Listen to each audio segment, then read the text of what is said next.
पूर्णिमा के नारियों को, स्त्रियों को अखंड सौभाग्य के लिए जो नारी वैधव्य नहीं होना चाहती है, उस नारी को पूर्णिमा के कितने व्रत करना चाहिए। जिस नारी के यहाँ संतान नहीं हो, औलाद नहीं हो, उसको पूर्णिमा के कितने व्रत करना चाहिए। जिस नारी का पुत्र, पति बहुत बीमारी से ग्रसित हो, लग रहा हो कि ये मेरा बेटा बहुत बड़ी बीमारी में घिरा हुआ है, तो नारी को कितने व्रत करना चाहिए। स्वयं भगवान कृष्ण ने माता यशोदा को द्वापर में भी बताया है कि पूर्णिमा के 32 व्रत होते हैं। कितने व्रत होते हैं? 32।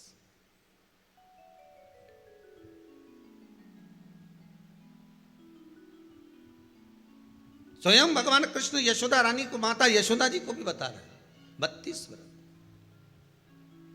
अब आपको किसी ने बता दिया होगा कि 8 कर लो, 7 कर लो, 6 कर लो, 12 कर लो, इसलिए आपने बोला कि 12 कर लीजिए, 32 कर लीजिए। अरे यहां तो द्वापर की कथा भी कहती है। यशोदा जी ने एक बार भगवान कृष्ण को रोक कर कह दिया, ए कन्हैया रुको। कन्हैया बोले, बोलो माँ क्या बात है।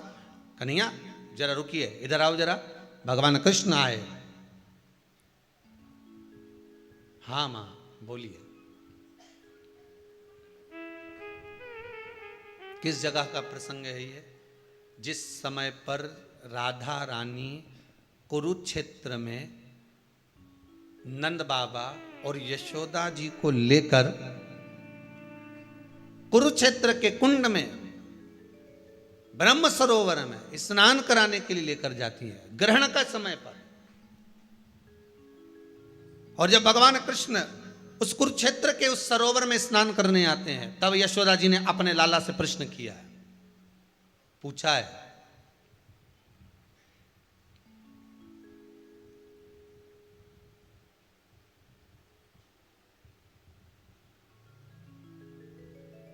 कि नारी वैधव्य होकर ना मरे।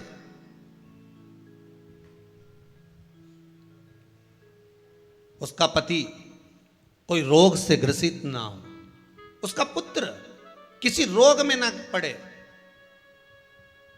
अरे भाई कितना सुंदर संवाद लिखा है। अगर किसी माता का पुत्र मान लो किसी नशे में डूबा हुआ है, कोई नशा कर रहा है और गलत नशा है, आपको लग रहा है कि ये नशे में डूबा हुआ है, आपको लग रहा है कि ये गलत जगह पर डूब गया है, आपको लग रहा है कि मदिरापान में, मांसाहार में या अधिक गांजा आदि का जो भी नशे होते हैं, जितने भी नशे, उसमें डूब चुका है। और माँ उसको समझा रही है, तू नशे में मत डूब, तू इस काम को मत कर, तू ये गलत कर्म मत कर। माँ उसको समझा कर हार गई। तो मेरा माताओं से निवेदन है, आप उसको समझाना बंद कर दो, एक काम करना प्रारंभ कर दीजिए। हमें जो शिव महापुराण के माध्यम से शास्त्र कह रहा है कि आप 32 पूर्णिमा के व्रत प्रारंभ कर दो। उसमें करना क्या है आपको? केवल जिस दिन व्रत रहे, रात्रि के समय पर कोई भी मीठा, कुछ भी सामग्री आप चंद्र की रोशनी में, चंद्र को अर्घ देने के बाद, पूजन करने के बाद उसको रखो, और वही सामग्री जो नशा कर रहा है उसको पूर्णिमा के दूसरे दिन उसको खिलाओ। आप धीरे धीरे खिलाना चालू करेंगे, जिस नशे में वो डूबा हुआ उस नशे से वो छूटना प्रारंभ हो जाएगा। 2 पूर्णिमा व्रत करके तो देखो, तीसरे में तुम्हें जरूरत ही नहीं पड़ेगी। धीरे धीरे आप रुक, वो छूटना प्रारंभ हो जाएगा।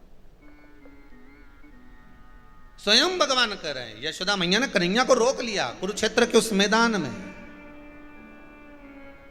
और भगवान कृष्ण का दर्शन माता यशोदा जी करी। बहुत बहुत दिनों के बाद माँ को, आज माता यशोदा को लाला का दर्शन हुआ, बहुत समय के बाद, जाने के बाद, बहुत समय के बाद।